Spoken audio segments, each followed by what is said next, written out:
Stack overflow can cause not only system crashes, but also task death and other potentially dangerous system malfunctions. You are at risk for Stack Overflow problems if any of the following apply. You have not done analysis to determine the worst-case size for your stack. You use recursion in your embedded system software. Or your processor does not provide hardware protection for stack overflows, potentially enabling a stack overflow to corrupt other non-stack memory.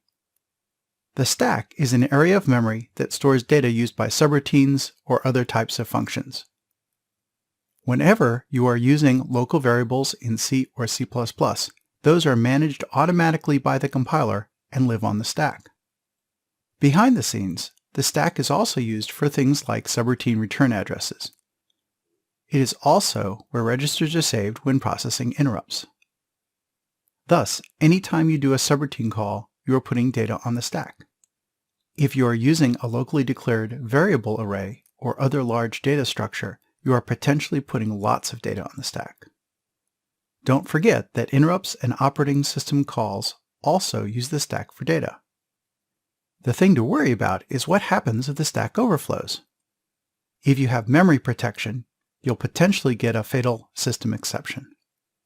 But in the common case, where you do not have hardware memory protection on a small processor, it could be even worse. That's because the stack can corrupt other memory that lies past the allocated stack memory area.